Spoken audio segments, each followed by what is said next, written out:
Don't we all have that one friend who seems to know an insufferable amount about a bunch of random topics? That one friend who chimes in with the odd and sometimes incredibly disturbing little snippet of knowledge out of nowhere? Hi, my name is Carly, and if you don't already have that friend, congratulations. Now you do. I delight in researching anything and everything that piques my curiosity in the least bit. And as my husband has pointed out, we carry a mini supercomputer in our pockets every single day. So anytime I have the slightest curiosity about any given thing, from how wine gets its price to the difference between a Yeti and a Wendigo, I just look it up. Welcome to I'm Already Looking It Up. Let's sit down, relax, maybe have a drink or two, and learn a few things.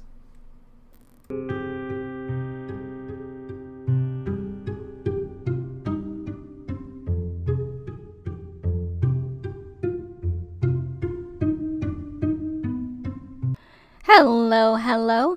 You're listening to I'm Already Looking It Up, the podcast where I, your host, research a random topic and tell you, my lovely listeners, all about it. So without further ado, let's get started. So today's topic, or this episode's topic, comes from just kind of mild and morbid curiosity. No matter what we do in life, no matter where things come from, there's always going to be an element of conspiracy surrounding most things. And video games are no stranger to that thought. And I wanted to talk a bit about some interesting video game conspiracy theories today. So right here, I have a list of about 20 of them. And then I may look at some more, depending on where we're at on time. But yeah, that's what we're doing today. We're going to talk about some video game myths, conspiracy theories, and urban legends. So the first one we're going to start with is 4chan and Majora's Mask. Of course, we can thank 4chan for the origin story behind the legend of the haunted Majora's Mask cartridge. One 4chan user posted a story about how he came into possession of a blank N64 cartridge with Majora's Mask written across it in Sharpie. The same user then posted photos and YouTube footage corroborating his story. Viewers discovered a completely fucked up version of the beloved Zelda title thanks to the above footage. A save file simply titled Ben was already on the cartridge, even though the user had never played the title before. That's easy enough to fake, but here's where it gets weird. Ignoring the save file, the user started a new game.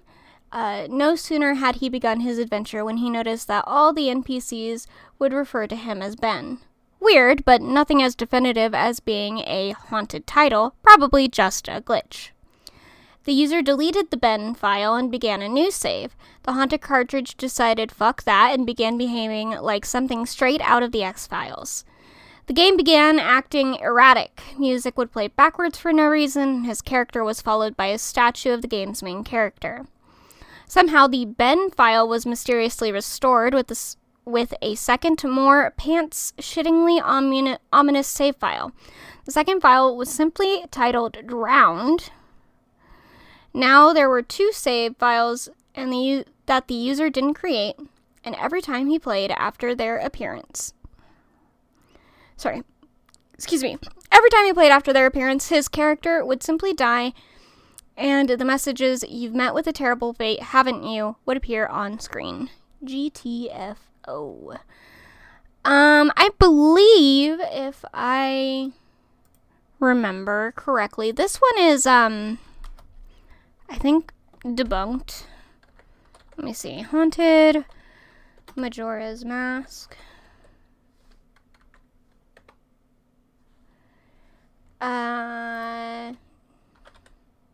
Debunked? I just want to check. Like, some of these I'm going to stop and check and see. The idea that this whole thing with Ben in the original story actually happened, The internet turned it into an ARG and is a plaything of that. Okay. Decrepit. The boy is taken through a psychologically twisted experience of the original game. Finds out the boy's soul is trapped within the cartridge. But I feel like I've heard of this before, and I've seen reasons it was debunked. Alright. But, that's an interesting one. That's kind of fun. Paranormal, you know, even if it's fake, it's interesting. It's interesting. Alright. Number 19, why is a 10-year-old running around unsupervised? Pokemon is a title that seems to be steeped in historical conspiracies. Pokemon Red and Blue was a massive success for Nintendo, but between training your Charizard, did anyone bother to ask, where the hell are the adults in this game?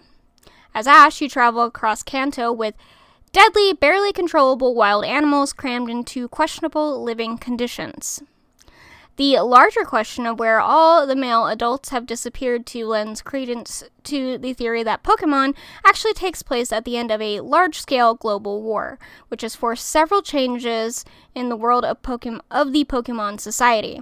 One of the biggest clues to support this theory is that both Ash and his rival Gary have no male parental figure throughout the game. The trainers who send their winnings back home are all children or very young. Cops and nurses are all female, and any men you encounter are criminally minded, like Team Rocket.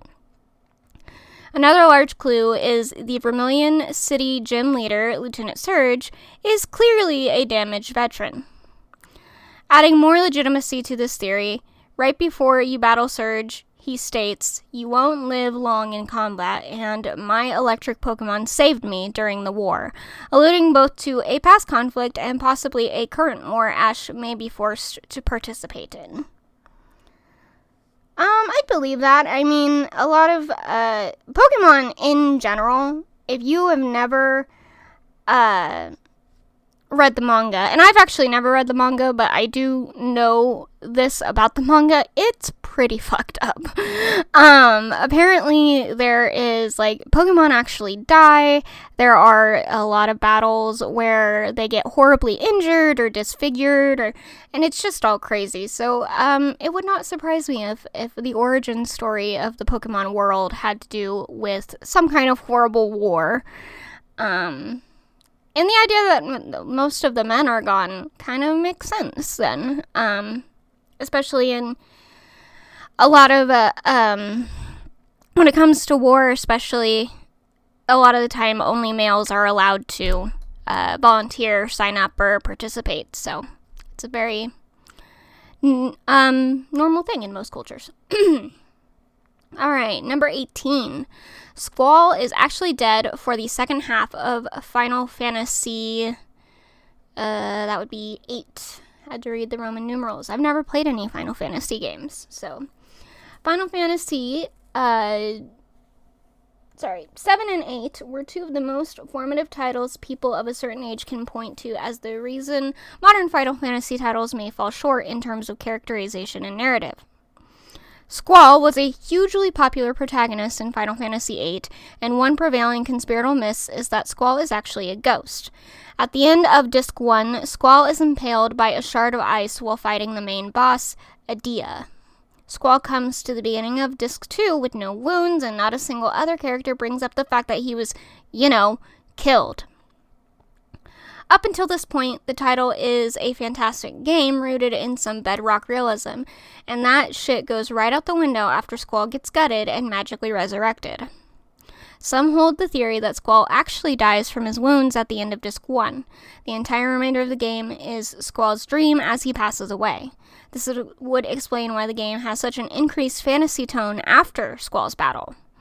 A life flashing before his eyes montage reveals the above image of Squall minus a face, which reinforces the hypothesis that Squall didn't survive, and the rest of the game is either a playable coma or a loop of Squall's last moments of fantasy before death, which would lend credence to the name Final Fantasy.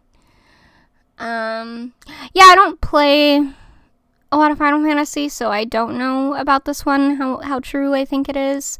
It's certainly interesting, and I wouldn't put it past anyone for that to be kind of like a secret, kind of hidden story with the game.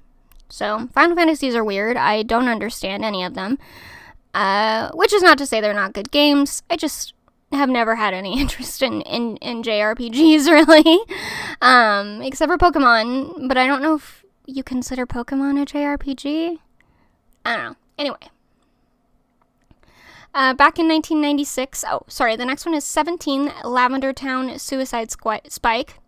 Back in 1996, Pokemon Red and Green was slotted in nearly everyone's Game Boy around the world.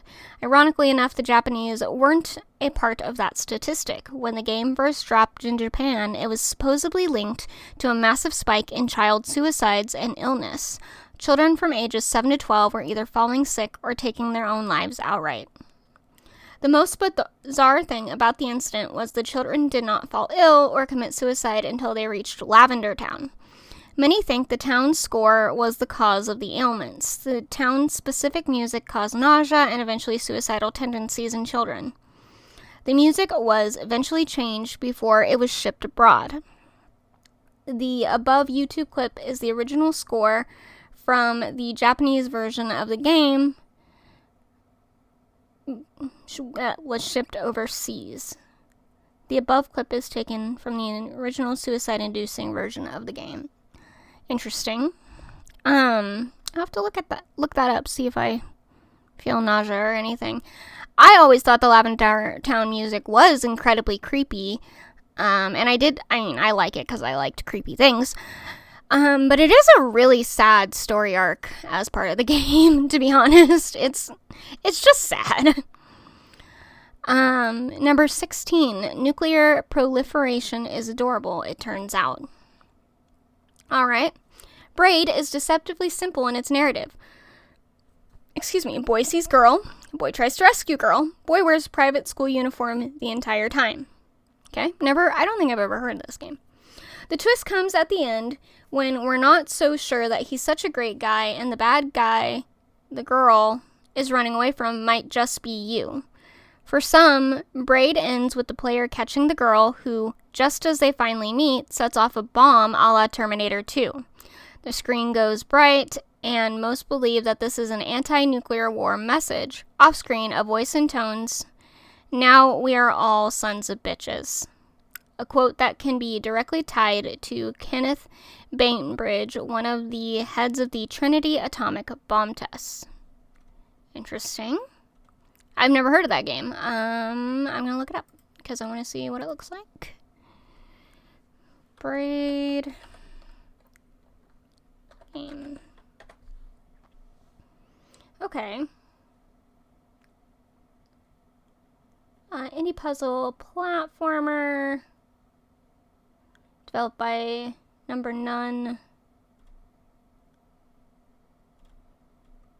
Interesting. Signature visuals, a great story, a heartbreaking plot twist, and most importantly, a brilliant set of time-based puzzles.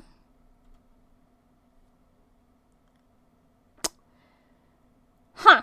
Okay. I mean, I don't know anything about it. I don't think I've ever played it. Well, I know I've never played it, but... Alright, interesting looking game. Okay, number 15, Kill Switch. Kill Switch is a game that was supposedly created by Soviet gaming company Karvina Corporation in 1989. We say supposedly because extremely limited copies of the game were ever produced. While gamers in the States were playing Mega Man 2, Russians were playing one of the earliest iterations of a survival horror title. You were given the choice between a young girl or an invisible demon as playable characters. Players were meant to navigate a coal mine, but here was the rub. Upon beating the game, the entire thing would self-delete on your hard drive. An intact copy of the game turned up on eBay where it fetched $733,000 by a Japanese man named Yamamoto. wanted to document his playthrough of the game on YouTube, but the only video Ryuichi posted was of his gentle weeping while staring at his computer screen. Okay, interesting. Oh, page unresponsive. Can we try again? I can wait. Okay, here we go. It came back. I don't think I've ever heard of Kill Switch, and I've never played it, for sure. It's very different. Oh. Had little skips in there, so sorry about that. Okay.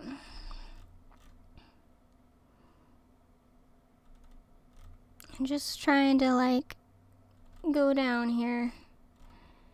Okay. Number 14. So you guys are Nazis in real life. When The Legend of Zelda dropped in 1986, it found itself mired in controversy thanks to the inclusion of the third dungeon map. Go ahead and take a look. It looks pretty familiar, right? The map was shaped like a swastika. It's not the Nazi one. The swastika faces to the right and is actually an ancient symbol of peace in Hindu mythology that the makers of Zelda were, it turns out, only wishing players good luck. Yeah, I don't know. When people say that, I'm like, yeah, but you have to understand the way symbolism changes in history. We have to respect the fact that, yes, while it does technically represent that, obviously people are going to correlate it with Nazism, and you just can't be doing that, you know? The next one is number 13, Blow Me. While the instruction booklet that came with every NES title explicitly instructed against blowing into your game cartridge, that didn't stop the collective youth market of the 1800s, of the 80s, from blasting the connector pins like a fluffer auditioning for the XXX remake of Gravity. Okay, guys. Kids around the world swore that this was the only way to fix a cartridge that was behaving like a lazy speak and spell. The reason behind all of the huffing and puffing had to do with the front-loading design of the NES console and connector pins from console to cartridge not lining up. Blowing in your console usually came with excess moisture from all that spit in your mouth. The moisture enabled the pins to align, and thus your spitty copy of Duck Hunt ended up working. It was a short-sighted win, though. Over the years, blow damaged degraded games, and the whole thing got sorted out with the Super Nintendo's top-loading design. Genius. Alright, The Mark of the Beast, number 12. Way back in 1981, 19-year-old Jeff Daly died of a heart attack soon after posting a score of 16,660 in the arcade game Berserk. 1 year later, 18-year-old Peter Brzezowski also died of a heart attack moments after cracking the Berserk top 10 high score list twice in 15 minutes. Coincidence? Some point to the Mark of the Beast 666 being the score must be proof that Satan had a hand in the demise of the two teenagers. Well, that's just conjecture. I mean, that proves nothing. You have to basically, look into their health at the time, their history of health, and all that. You never know, man. I'm not saying it can't be paranormal. I'm saying let's make sure we've checked all the boxes here. Alright, number 11. Fallout 3 predicts the future. Bethesda's Fallout 3 was a marvelous post-apocalyptic RPG, but was it also capable of telling the future? Throughout the game, players pick up radio signals in the wasteland of former Washington, D.C. The function of the radio serves as a means of broadcasting old pop songs, updating missions, and generally working to build a fuller game world. The device also predicts the future. Occasionally, a series of numbers, which sounds like Morse code, will be broadcast through your Pep Boy. The story goes that the code predicted the Deepwater Horizon oil rig disaster right down to the day and hour. Interesting. Lara Croft is totally naked. Number 10. One of the most prevailing urban legends surrounding video games was the famously non-existent Lara Croft nude code. Rumors began circulating that a Tomb Raider nude code existed when the first title dropped way back on the PlayStation 1. You can imagine that legions of prepubescent boys were scouring every source known to man to find out if there was any truth to the rumors. The internet was flooded with fake codes, but that's all they were, fake. No official nude code exists, but head over to 4chan and search Lara Croft nude and see what you get. There are endless mods to get Lara in her birthday suit. Well, you just look up art at that point. Okay, New Mexico is home to more than just Area 51, number 9. In September of 1983, about 10 million unwanted Atari game cartridges showed up at the Alamo Gordo landfill in New Mexico. The reason behind the video game mass grave, its historical record that in 1982, Atari's earnings in the first quarter were, well, abysmal. Atari had banked on 2 massive blockbusters to deliver them out of the red, a home version of Pac-Man and the infamous E.T. movie adaptation. 5 million copies of each title were returned to Atari by disgruntled fans. And what else are you supposed to do with 10 millions unwanted game cartridges? Get a steamroller to crush the cartridges and then pave the whole thing over with concrete. Alright, makes sense. GLaDOS is actually a bound and gagged woman. Ugh. Have you ever gotten a good look at GLaDOS? Initially, she looks like a vacuum cleaner flipped upside down, just a bunch of cables and gears. But if you look closer, she kind of looks like a human being flipped upside down.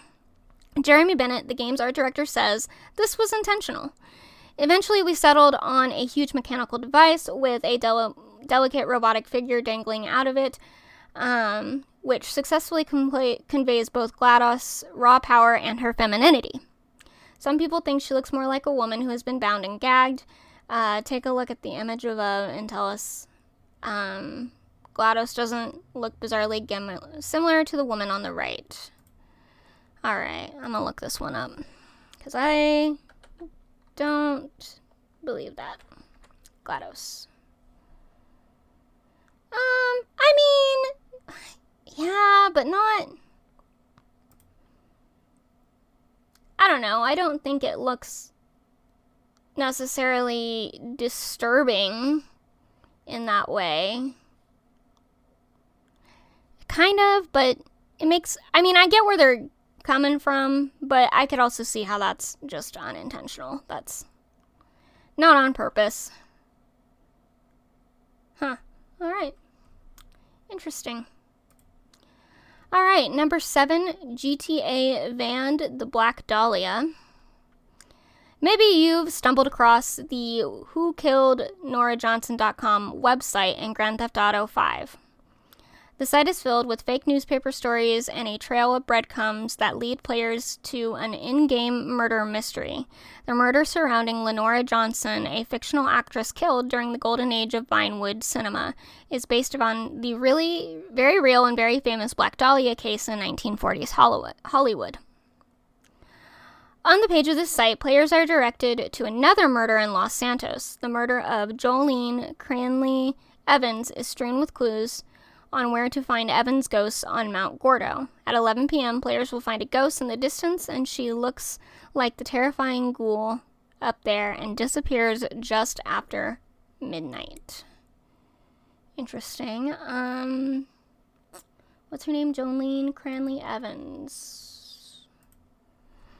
Jolene Cranley Evans. Ghost. I just want to see what she looks like. Oh, yeah, that's pretty creepy. It's cool, though. That's a cool thing to have in a game. I like that. Very hidden. Neat. Alright, the seventh circle of hell is in WoW. Okay. The Karazhan Crypts was a dungeon that was cut from developers, but it was never removed from the game.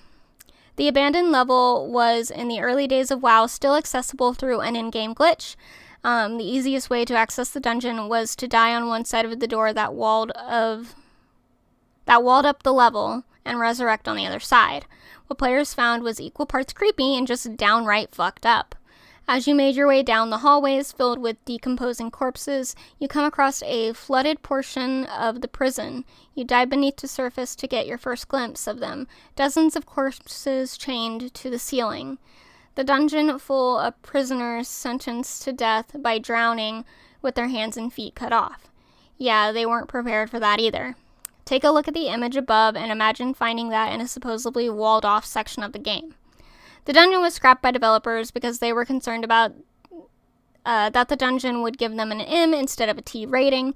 After the Burning Crusade expansion, Blizzard built an invisible wall around the door of the dungeon. The creepiest part, they never actually took it out. It's still just sitting there inside the game. I mean, that's probably due to laziness, to be honest. But yeah, that's a bit much for teen rated. That's a lot. Alright, the Mystery Figures of Hell Valley is number 5. While Super Mario Galaxy 2 has been out for the better part of 3 years, that doesn't make it any less devoid of extra creepy shit hidden in the game. In the level Shiverburn Galaxy, you can catch 3 figures on the ridge of the mountain looking down at you. Anywhere on that level, if you look up and to the left, you will find the same 3 hollow-eyed figures watching you. Curious gamers began digging into the game files of Super Mario's Galaxy 2 and discovered that the sky art for that area is called Beyond Hell Valley. Super Mario Galaxy 2 has no level named Hell Valley, and for the figures themselves, the game files refer to them as the Hell Valley trees. Take a look at the above video that don't look like any trees we know the name of. Alright, I'll look at the Hell Valley trees.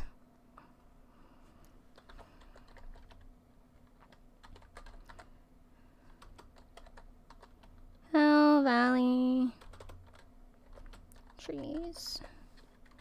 Let's see.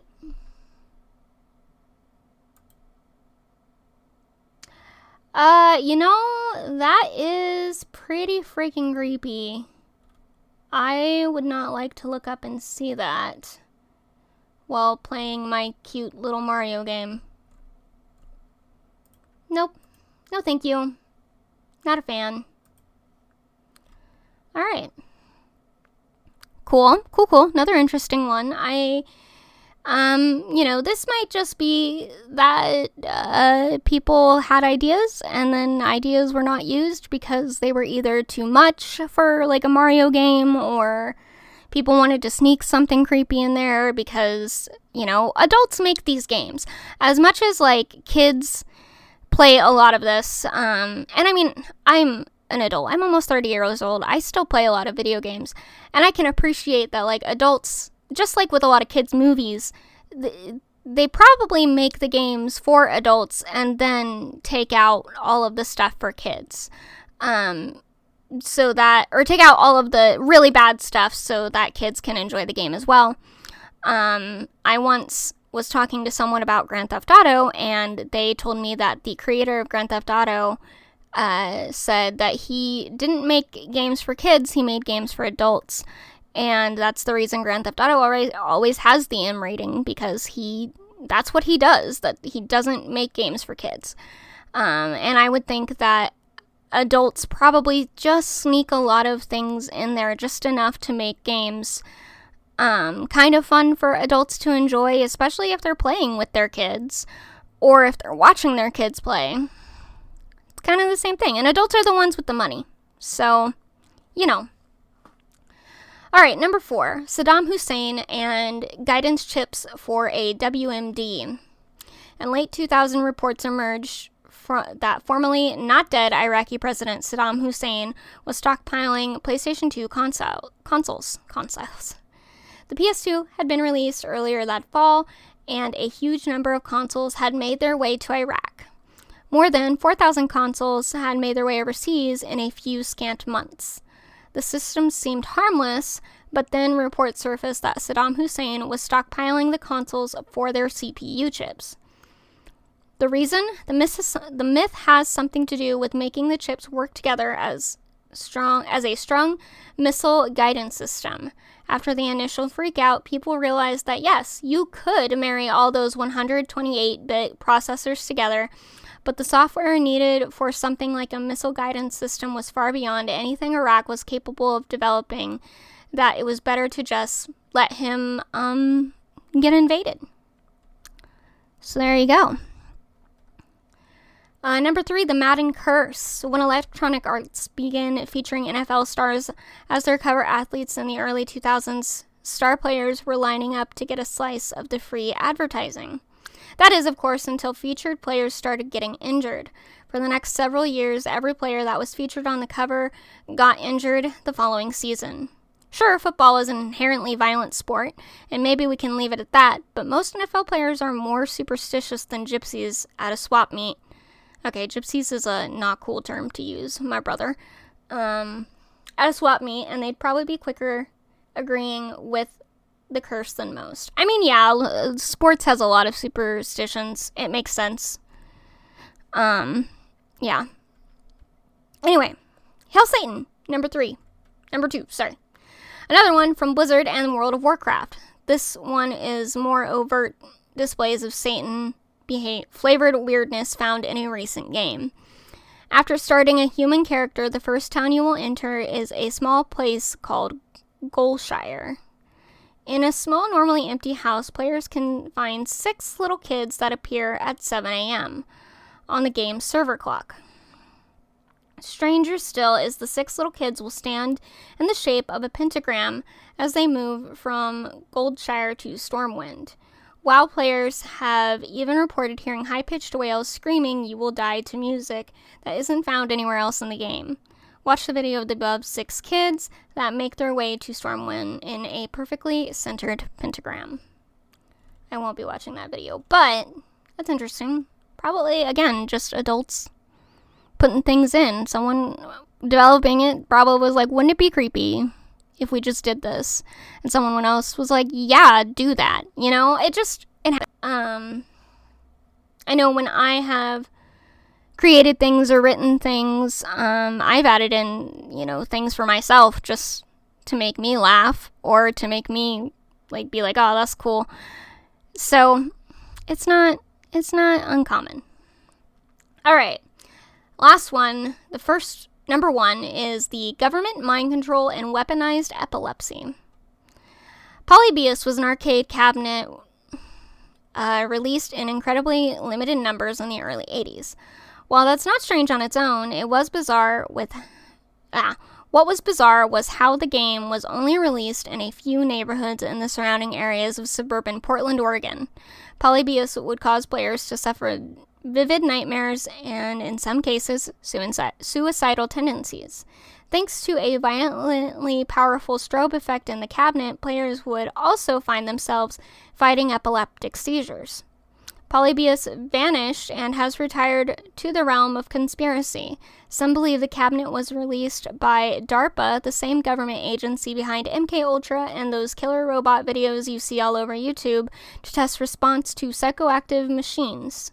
Even stranger are reports that once a week, men dressed in black would come through and collect the data stored on the game's memory. You can watch the video above to see what Polybius looks like with some of the command options available to arcade owners / government agents.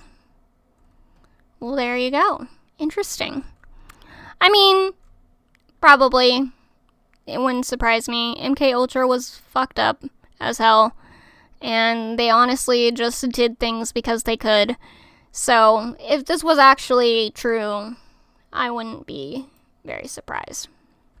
Alright, so then this one we have a top 10 list. So we're going to see what all we got here and see what they say. And if there's anything repeated, I'll skip it. Anyway, So top 10, number 10 in Pokemon Murderer.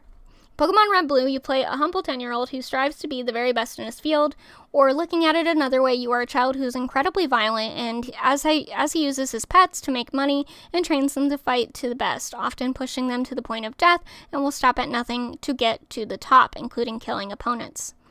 That second one doesn't sound exactly right, but a theory that has been circulating the internet suggests that it may be closer to truth than many of us would like to believe.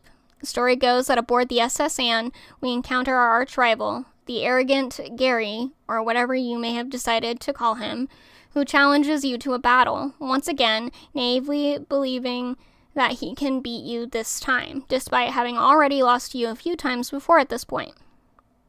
Once again, you mercilessly crush your rival, embarrassing him, and go your separate ways, and this much is canon and occurs in the game. However, according to the theory, in the chaos and confusion aboard the luxury liner, Gary cannot reach a Pokemon Center in time and his Raticate dies.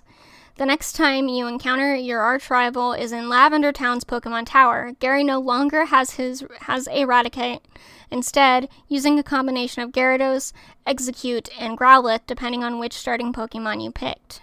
This suggests that Gary is in the Pokemon Tower to mourn the loss of his Raticate, only for you to once again trample his team. Okay, I lost my spot. It gets even darker as the theory progresses, suggesting that Gary promised his dead Pokemon that he would strive to be the best to avenge his Raticate's death, spurring him to defeat the champions, only for you to arrive moments later and once again crush his team. Adding further insult to injury of his loss, Gary's grandfather, Professor Oak, arrives moments after the battle and chastises Gary while heaping praise on you. Really makes you look at Gary in his bullying light in a whole new way. Also, Gary seems to not have any parents as well, meaning that not only do you crush an orphan's dream, you also savage his pets. Aren't you a hero? Yeah. A lot of old games are kind of like fucked up in that sense and how they depict kids and things. So, yeah. Alright, number 9, Animal Crossing Purgatory.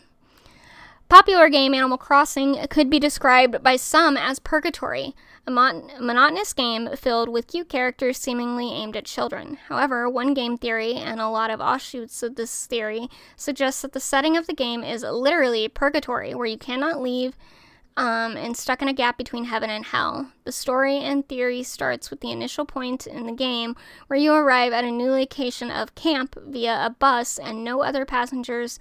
In the actual story of the game, you are welcomed into the new society, given a place to stay, and introduced to many important characters in the new place you live. The theory, however, states that you meet Tom Nook, who sets you up with a room with no toilet or bed, just a radio that barely works, and tells you that you'll need to pay back his loan, which you never agreed upon. Soon you find yourself constantly trying to work to try and keep your head above water. Excuse me. What's more is that you can never seem to leave, and any attempt to do so will have the guards reminding you that you have a job to do.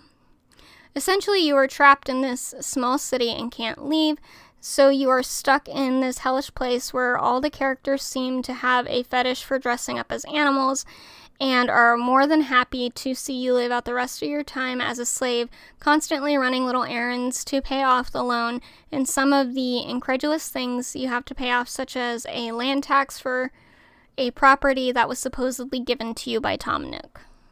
I believe it. Japanese are weird, man. They make, with their games, you never know what things could mean. They got a lot of interesting things going on over there. Honestly, though, I do think it's just a cute game where you live a monotonous little life.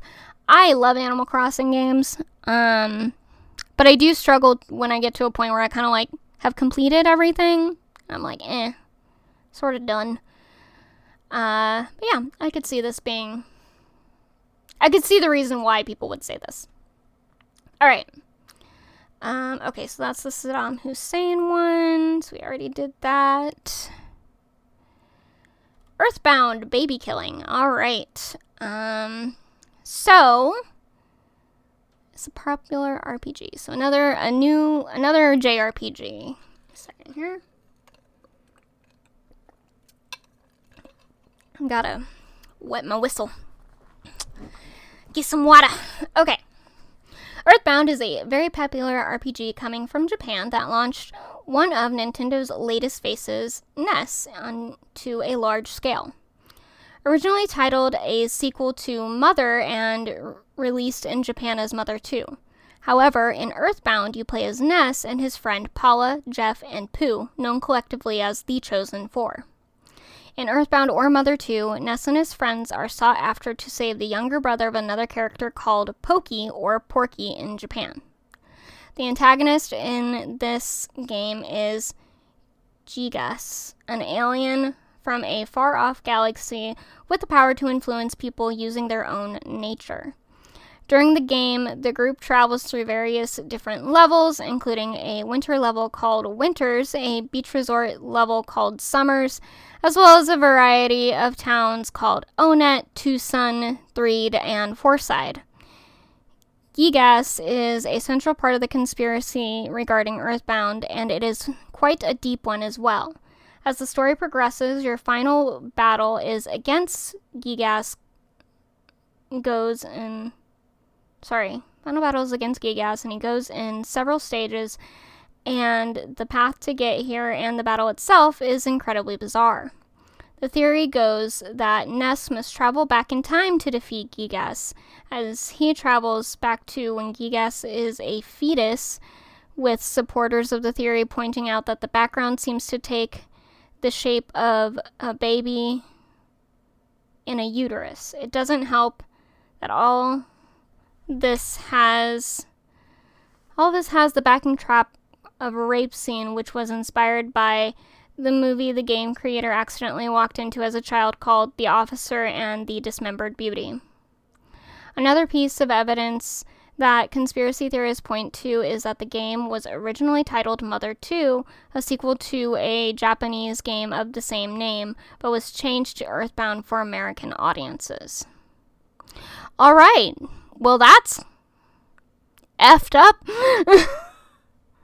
I've never played Earthbound, so I would not have heard that, but that's, wow, okay, quite a theory. Alright, we did the Squall is Dead theory. The Zelda swastika maps. Future predicting radio and Fallout 3. Super Mario Bros. 3, it's all an act. Okay. Nintendo's American-Italian mascot is the biggest name in video games. No single character has spawns. Not only death, but variety of games. This was not very well written. From his adventures to save his girlfriend, Princess Peach, to his games of tennis, racing, parties, and the list goes on and on. The mustachioed superhero has outlasted his rivals, producing strings of entertaining games consistently, starting all the way back in 1983 with Super Mario Bros., not counting Donkey Kong, which featured Mario as Jumpman in 1981. Until the present, in which Nintendo routinely releases Mario games. After the initial success of Mario 1 and 2, Nintendo released Super Mario Bros. 3 in 1988. The intro to the game shows a curtain rising up onto Mario and Luigi on what appears to be a stage. This was later incorporated into the idea of Super Mario 3 it is just a play, and that Mario and Luigi and the princess are in no real danger at all. The theory goes on to show how instead of previously platforms floating into the air, they now appear to be supported by mechanisms and screws in the background, all supporting its all the play theory. On top of this theory, a darker, slightly sinister version of it is that the play is all in Mario's mind. After freeing the princess and returning to his regular plumber life, Mario can't quite cope with the reality that he is no longer the hero and turns to alcohol. Mario 3 is actually all in his head as he creates a fantasy in which he is again the hero. Sad, but potentially true, seeing as Nintendo has never seen fit to rebuff the theory, so it continues to make the rounds on the internet. See, again, I just think that a lot of games, you can put these ideas in and not outright say, yeah, this is what it is, but people can guess. Like, there's a lot of horror games that are like that. Little Nightmares is always the first that comes to my mind, where you are supposed to just kind of like guess what's going on rather than actually knowing, because there's no dialogue in the game and nobody explains anything to you. So, I don't know. It's an interesting thought. Again, it wouldn't surprise me. There are just some things that come out of games that are just underlying things that are just so sad. Alright. Baby Pals, a call to Islam. Okay. I have something floating in my eye. Okay. In the wake of the successful release of games such as Nintendogs, gaming companies sought to replicate these games to various levels of success. The formula was quite simple. Take something that was cute and appealed to people to play with and take care of, and put it in a game. And while it doesn't make for the most exciting of gameplay, it tends to sell well based on the cute factor. Crave Entertainment, who had already released Cat Pals, created Baby Pals, essentially the same game with babies apart from kittens. I'm not sure how prominent the game is, but the theory is funny and insane. Rumors of the game spreading a pro-Islamic message to children through the game begun when a concerned, in quotes, mother swears she heard her 8-year-old daughter's copy of the game utter the phrase, "Islam is the light."